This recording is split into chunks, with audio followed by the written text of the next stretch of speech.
By the way, guys, you can stop watching the Revolutions review. I know everyone's been searching for Resurrections reviews, and then my Revolutions review kept popping up, so watch me.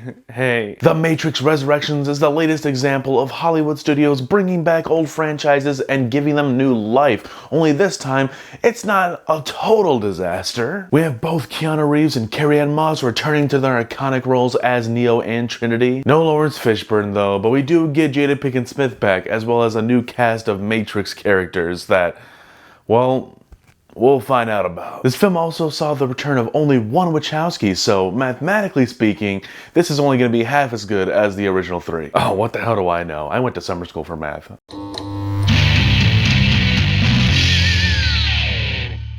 What's up, everybody? Welcome back to The Heads Project. I'm John Ordalaza, and today we're talking about The Matrix Resurrections. It's the fourth film in the iconic franchise that I've only laid my eyes on in the last month or two, so let's talk about it, man. As I mentioned in the beginning, the film stars Keanu Reeves and Carrie-Anne Moss back in their iconic roles of Neo and Trinity, and I really love to see them on screen together. I think they're really good. Keanu Reeves is a gem. He is not the most gifted and amazing actor of all time, but when he's on screen, man, he's just a welcoming presence. I love how he carries his own characters.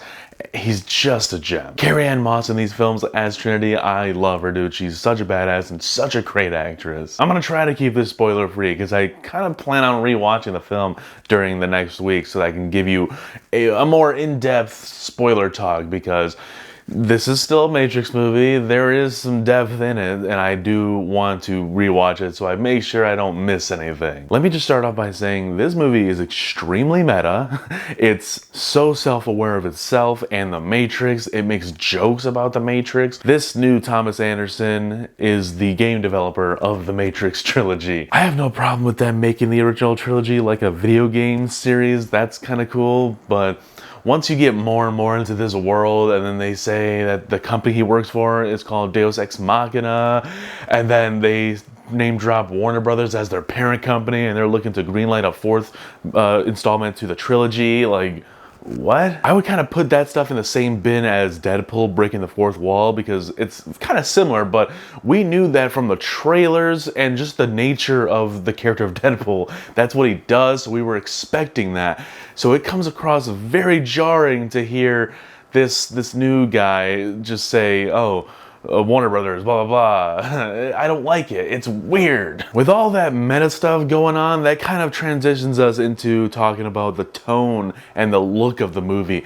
It feels not like a Matrix movie. Honest to God, it just feels like such a colorful modern day flick, and then once we get into the Matrix, it doesn't feel like the Matrix. I wasn't clamoring for the harsh green tint once they go into the Matrix. No, if they had just a little bit of a deviation for the cinematography once they get into the Matrix, I would have been okay with that. But the fact that once they go into the Matrix in this movie, it feels no different than the real world. So sometimes you can get a little lost. It's almost like Lily Wachowski just quit this film and was like, nope, I'm taking the green tint with me. I realized that joke wasn't gonna work because it's a green folder. For the first 40-ish, 45 minutes or so of this film, it's focusing on the developers of the Matrix games, and it keeps showing Thomas Anderson kind of feeling stuck in this loop almost. He's not very lively in these first parts of the movie, and the developers are just kind of obnoxious. They're not really characters you're gonna see towards the end of the film. They're kind of just filler characters doing their thing.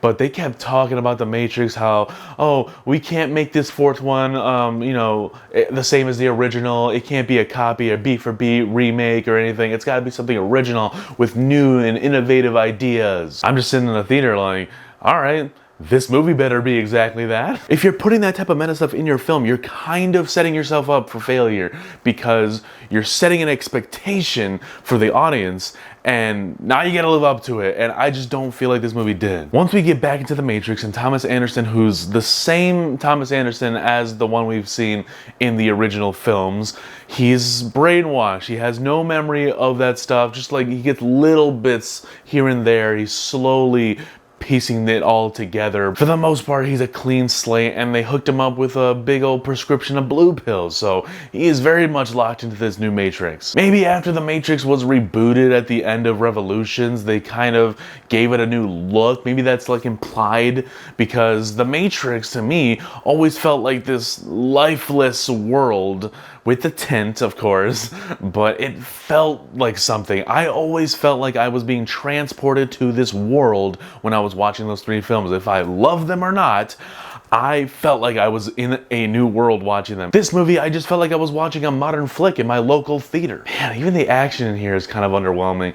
There's no scene in here that rivals Agent Smith versus Neo in the first film. No scene that rivals the Burly Brawl from the second film. And, well, even the third film too. Like, I'm not a huge fan of that fight because it gets a little wacky, but even that fight, there's nothing as exciting and wacky as that fight from the third film. The action and the Matrix moments within the action are kind of just chopped up to running on the wall in slow motion, sometimes running on the ceiling. Come on. The action that Wachowski's directed in the first three films felt more exciting than this film. Any more slow motion added to this film, it would have been passed off as a Zack Snyder movie, honest to God. Okay, so this is not really a spoiler, but if you don't want to hear anything specific about the movie, you can click off. I just want to talk about a certain thing that they kept doing throughout the movie, and that was show clips from the original three films to kind of create parallels. And that really pissed me off. I do not like when movies are trying to force you to make a parallel. When they show Neo walking into this room with the new Morpheus, and it's similar to the room that he walked into when he first had that conversation with Morpheus in the first film, and he asked him to take the red or the blue pill. They had to show footage of legit Fishburne just standing there with the glasses, the same shot from the original movie. They just showed it to you, telling you, make the parallel. Hey, it's the same thing, make the parallel. I hate that so much, dude. The beauty of films and being a film lover is that you create the parallels yourself and you draw connections yourself through your own experience, through your own history, through your own knowledge of films. Not because Warner Brothers told you so. It's like anyone can walk into the room right now and be like, hey, remember that time you unboxed that thing? Maybe once, maybe twice, maybe three times in pivotal scenes in the most obscure reference to the original films that no one's gonna remember, so you put it on screen as a reminder. No, dude, they do it as much as they want. I feel insulted as a viewer because they are basically saying that I'm too dumb enough to not make the comparison. So here you go. You need to make this comparison because we're trying to make it. So make it. This movie, I believe, is the longest Matrix movie. I'll have to double check on that. It's like 2 hours and 27 minutes. It's a lengthy one, and like I said, I think they spend way too much time with the developers of the Matrix world, developing the Matrix games, and isn't that kind of like a Matrix within a Matrix almost? I don't know. Guys, in the end, you know, if you've seen my Matrix videos, I'm not the #1 Matrix fan. I appreciate the first film. I think there's a lot of cool stuff in it. There's a lot of cool stuff in the second one too, and a lot of fun to be had with that one. I kind of lean towards Reloaded a little more than most. And Revolutions can burn in hell.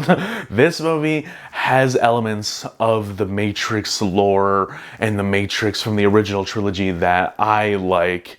But at the end of the day, the story just failed to grab me. And this film just failed at helping the audience escape to a new reality like the Matrix films used to. And that's disappointing to me. I will say though, if you are a huge diehard fan of the Matrix, you should check it out. It's interesting. There are definitely things that I can see diehard fans would love. And maybe some things that you just wouldn't be into. And you'd be pondering the question, why did they go down that route? I'm still pondering the question, why did they decide to go down such a meta route? Because I feel like it's holding back the film. It really is. So, guys, that is my review for The Matrix Resurrections. Let me know down below, what did you think of the film? Have you gotten a chance to check it out yet? It's in theaters and also playing on HBO Max right now. So, if you got that subscription, go check it out. You don't have to waste any more money.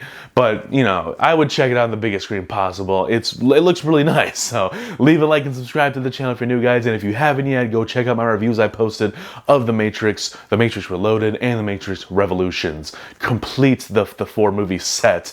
Anyways, guys, you might want to stick around because there's a lot of content coming to the channel and there's always more to come.